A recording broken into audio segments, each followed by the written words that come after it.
Muy buenas a todos. La semana pasada estuvimos viendo la definición de la filosofía en relación con la ciencia y las ramas de la filosofía. La otra parte de este tema, que es un tema interesante, que además es uno de los temas introductorios siempre de los temarios de filosofía, es la distinción entre razón y fe.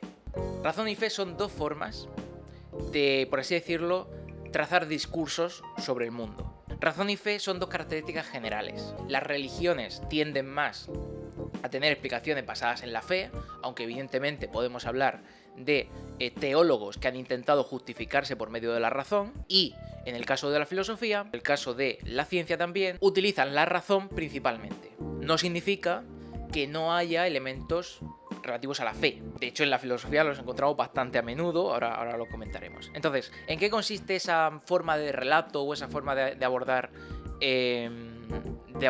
la realidad? Bueno, la fe se basa más en relatos imaginativos, no tanto en descripciones de los hechos, sino en imaginar posibles explicaciones más allá de esa descripción de hechos, que principalmente lo que intentan es satisfacer inquietudes vitales mediante la búsqueda de un poder superior, mediante la búsqueda de algo que esté más allá de la experiencia mundana. Digamos algo que lo controle todo.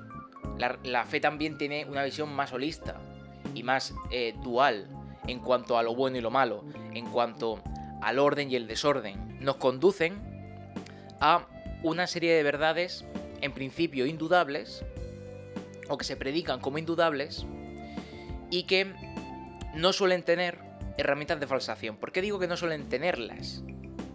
Porque la fe en sí misma se predica de algo que no es comprobable. Si es comprobable, ya no depende de la fe, depende de la comprobación racional que hacemos de eso.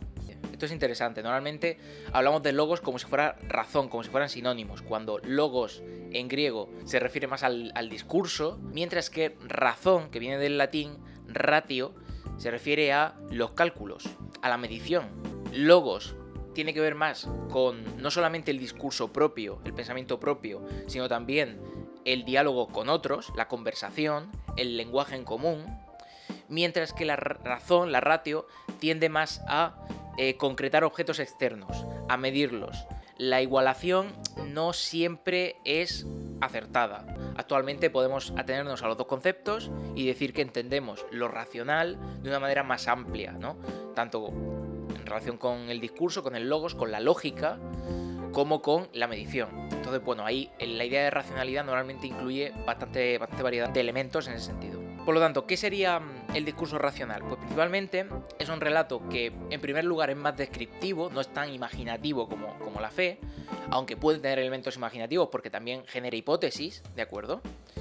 Y, sobre todo, intenta ser explicativo, intenta buscar las causas de las cosas, una serie de relaciones entre los elementos del mundo. Un punto muy importante es que las teorías racionales siempre tienen una comprobación práctica, ya sea más empírica, más vital o de hábitos. Por ejemplo, en la ética, si se practica y cuando no funciona nos damos cuenta, cuando una teoría científica a la hora de hacer experimentos no funciona nos damos cuenta, cuando un cálculo matemático no nos está funcionando nos damos cuenta de que estamos calculando mal. Todo lo que tiene en común este tipo de pensamiento es lo que denominamos razón. Entonces podemos preguntarnos, los primeros filósofos, por poner un ejemplo, y no irnos a los más recientes, que a lo mejor hay más tiranteces en los más recientes, los primeros filósofos priorizaban la razón sobre la fe. Pues se dice que sí en el discurso habitual, ese paso del mito al logos, pero si nos vamos a analizar exactamente lo que hacen los primeros filósofos, pues nos damos cuenta de que fe y razón era algo que estaba todavía muy unido. Nos vamos, por ejemplo, a Platón, ¿vale? A los textos de Platón. Y nos preguntamos, bueno, ¿Platón es más racional o tiende más a la fe? Pues depende de qué miremos de Platón. Hay que tener en cuenta también que los textos de Platón no son textos en los cuales Platón desarrolle su teoría. Los diálogos platónicos, que son lo que nos ha llegado, son textos exotéricos, son textos dedicados al público en general, porque Platón no escribía la doctrina interna de la academia. Ahí hasta cierto punto no podemos fiarnos del todo, pero es verdad que en estos textos, y por lo que sabemos de la doctrina de Platón a través de Aristóteles también, el pensamiento de Platón tiene muchos elementos propios de la fe. La alusión a un mundo ideal realmente es un intento de buscar una explicación superior, más allá, un poder además, porque es una fuerza que hace que el mundo material adopte forma, y por tanto ahí sí es verdad que hay más elementos propios de la fe que propios de la razón, tal cual la hemos definido, hay que decir, y la hemos definido de manera muy actualizada. No vamos a encontrarnos una definición tan clara de la distinción entre estos tipos de discursos hasta seguramente Aristóteles, donde ya sí que encontramos una forma de pensamiento y de argumentación, sobre todo en cuanto a su desarrollo de toda la metodología y todas las estrategias de argumentación, muy bien elaboradas, con mucho detalle, muy minuciosos, y que establece lo que va a ser después el modelo básico para distinguir entre fe y razón. Ese tipo de investigación es impensable desde la fe en sentido estricto, no desde religiones particulares, porque si nosotros nos vamos a religiones particulares, podemos encontrarnos planteamientos que son críticos, más en los planteamientos orientales que en los occidentales, porque en los occidentales, aunque la teología ha tendido, sobre todo durante la Edad Media y posteriormente, a adoptar planteamientos filosóficos para justificarse, no ha habido una mezcla tan potente entre fe y razón. Normalmente siempre la razón ha estado o separada pero complementaria de la fe, o al servicio de esta y de manera bastante... me gusta hacer este gesto. Es lo que pasa, por ejemplo, con los intentos de demostración de la existencia de Dios. Hay otros planteamientos que sí fusionan mejor fe y razón, que se dan en Oriente. Y yo creo que se dan en Oriente y no se dan en Occidente, porque en Occidente hemos tendido a distinguir más claramente fe y razón. Entonces, el ámbito de la fe se ha desarrollado de una manera, el ámbito de la razón se ha desarrollado de otra, y cuando lo juntamos, chirría muchísimo.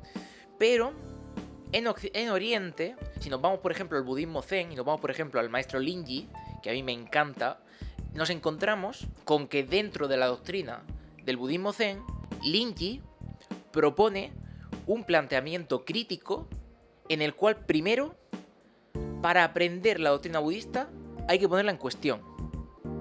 Segundo, y esto es lo que más me gusta, los conceptos, dice Linji, terminan por no representar las cosas del mundo. Linji lo hace desde la perspectiva religiosa, entendiendo que los conceptos, los grandes conceptos de la tradición budista, al final se malogran y por esa repetición tradicional acaban por no representar, por no tener sentido al final, pierden su sentido.